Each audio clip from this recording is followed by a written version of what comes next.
el más icónico, ¿no? De la cirugía capilar es el finasteride. Bueno, ya lleva entre años ya lleva entre nosotros muchísimas décadas ya, es un fármaco muy seguro.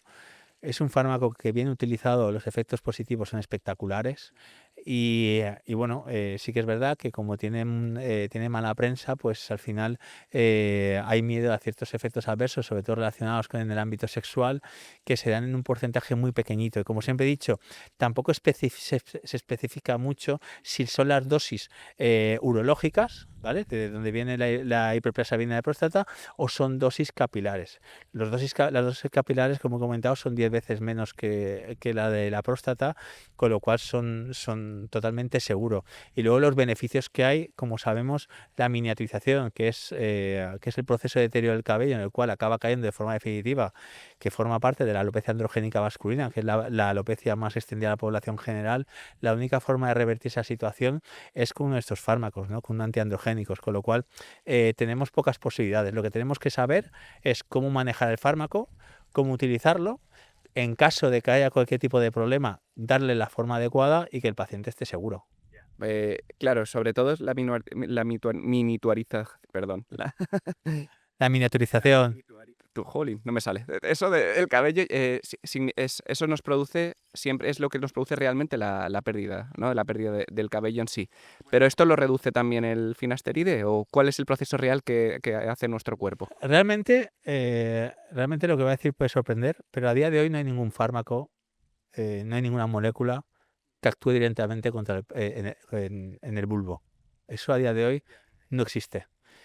¿Qué hace el finasterida? El finasterida, sabemos que la alopecia androgénica masculina, el bulbo expresa unos receptores hormonales, los cuales nuestra hormona masculina, la testosterona, la mujer también tiene testosterona, pero en menor grado, se modifica a dihidrotestosterona, a DHT. Con lo cual el finasterida lo que hace es que bloquea el paso de testosterona a dihidrotestosterona. Con lo cual el pelo es una estructura que es muy agradecida en el sentido de que simplemente con que no la agredamos, que es lo que hace el finasterida, evita la agresión de la dihidrotestosterona en el bulbo, el pelo vuelve a crecer, vuelve a coger ese grosor que ha perdido durante muchísimo tiempo. Entonces es un tratamiento realmente efectivo y que no podemos dejar de lado. Y además, si profundizamos un poquito más, cubre un área del cuero cabelludo muy importante, que es lo que llamamos la línea frontovertical, es decir, desde primera línea de implantación hasta primera línea de coronilla, todo lo que es la parte central. Sería esta parte, ¿no? Digamos. Efectivamente, es una zona muy importante en la cual tenemos que tenerla protegida. Vale, entonces digamos que actúa de forma directa sobre esta parte y Sí. luego, claro, nos garantiza tener el pelo saludable en esta parte de la cabeza. Lo que nos garantiza es que volver a tener ese grosor que hemos perdido, ¿vale? ¿En qué sentido? En que el cabello que está en primer estadio de miniaturización, me refiero, un cabello que está muy, muy miniaturizado de muchísimo tiempo, evidentemente esa situación no lo va a revertir ningún fármaco ni absolutamente ningún tipo de medida que no sea una cirugía capilar.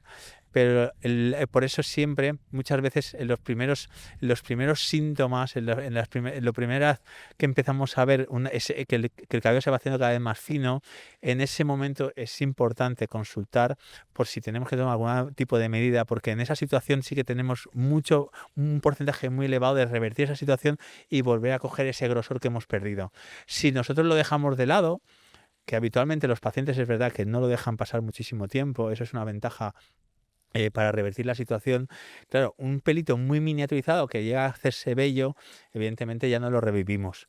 Pero en los primeros estadios de miniaturización, la verdad que es increíble cómo el pelito, pasado unos meses, porque al final es un proceso lento, vuelve a coger ese grosor y claro, el paciente lo que está viendo es que tiene mayor densidad.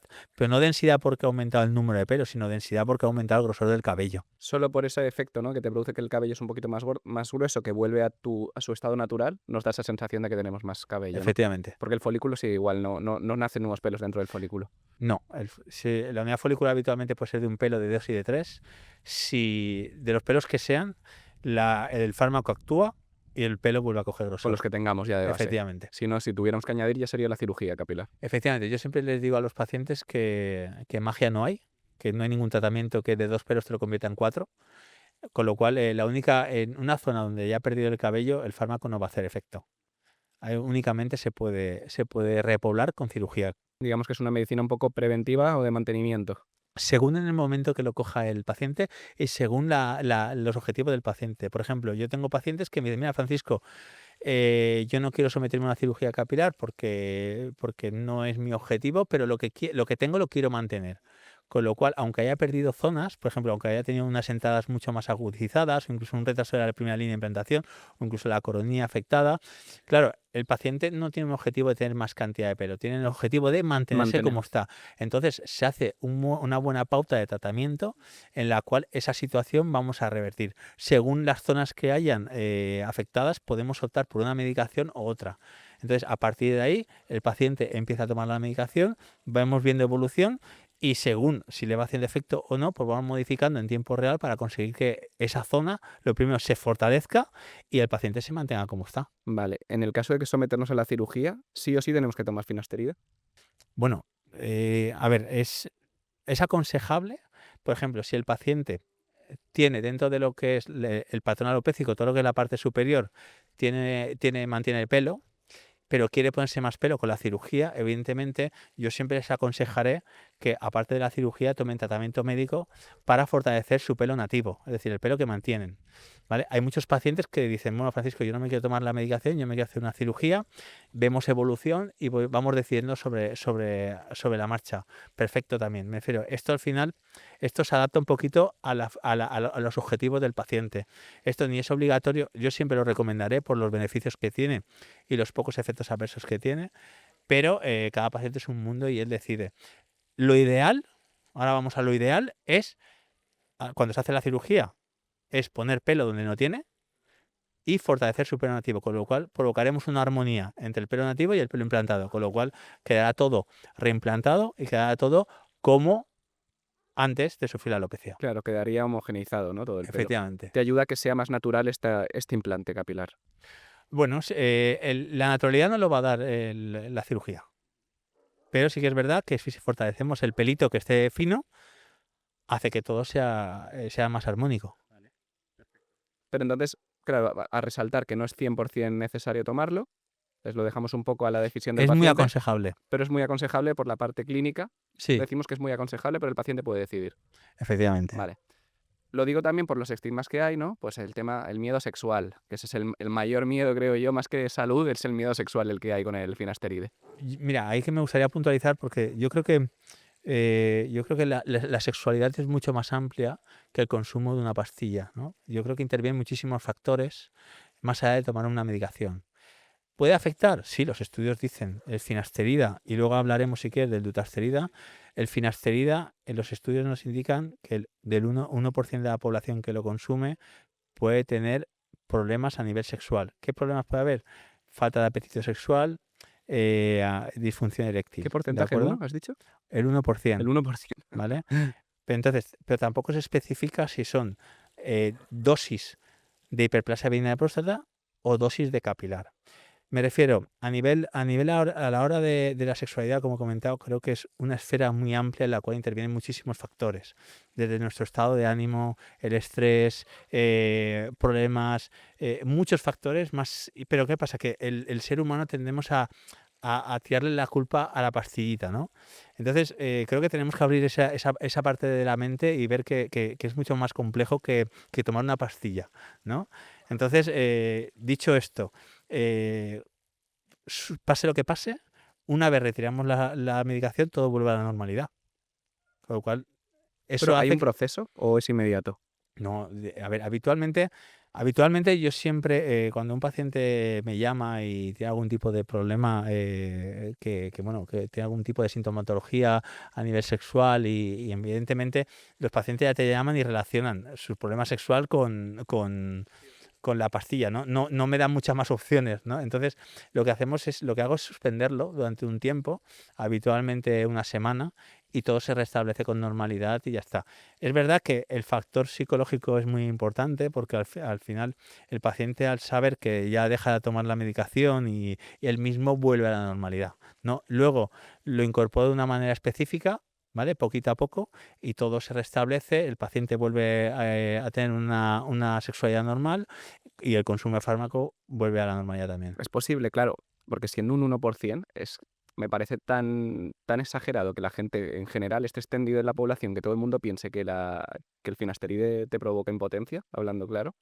Bueno, Es pero al por un final ejemplo un poco nocebo, ¿no? Es decir, es que si tú te lo tomas, tú ya te predispones a que te va a pasar esto. yo pienso que sí, porque fíjate, cuando empezamos a consumir la medicación, empieza a hacer efecto habitualmente a partir del mes y medio, 2 meses, empieza a hacer su efecto, ¿de acuerdo? Y tengo muchos pacientes que a lo mejor empiezan a tomar la medicación y a los 4 o 5 días me llaman con que tienen efectos adversos. Entonces, es un poquito, yo siempre he pensado que tiene esa parte negativa psicológica que han leído información errónea que evidentemente nada más tomarlo te vienen todos los síntomas, ¿no? Entonces, bueno, ahí estamos nosotros para hacerle ver al paciente que eso no es así, en fin, que lleva un proceso y que lo tome con total seguridad. Y que luego que en una semana no da tiempo a poder sufrir No, estos para nada, efectos. me refiero, el fármaco actúa por acumulación y empieza a hacer efecto, como he dicho, a partir del mes y medio, con lo cual, si tomamos el fármaco y a los 4 días tenemos un problema sexual, no está relacionado a priori con el consumo del fármaco. Vale, actúa por acumulación, me has dicho mes y medio los efectos los empezamos a notar, pero visualmente también empezamos a notarlos a partir de ese mes y medio. Mira, normalmente cuando un paciente inicia tratamiento clínico con los fármacos, yo habitualmente los cito a los 3 meses. ¿Por qué a los 3 meses? Porque es un punto de inflexión importante en el cual el paciente ya me va a dar información de los beneficios que está experimentando. El paciente que te comenta a los 3 meses que nota que se le ha caído menos el pelo y que empieza a notar como una ligera, que se empieza a oscurecer, ¿vale? El cabello, ¿no? Es el inicio de los efectos positivos del fármaco. Entonces, empieza ahí, a partir del mes y medio, visualmente el paciente empieza a los 2 meses a verlo, a los 3 meses lo cito, me informa de la situación y el beneficio empieza a aumentar, empieza a despegar poquito a poco hasta el año, 2 meses. Y a partir de ahí ya es velocidad de crucero, mantener y a largo plazo. Vale, es a largo plazo, pero es de por vida. Bueno, yo siempre digo que de por vida no hay nada, pero es verdad que nosotros tenemos que saber que la alopecia androgénica es una causa genético-hormonal y esos dos factores conviven con nosotros. Los fármacos lo único que hacen es poner una barrera entre la parte genética y la parte hormonal.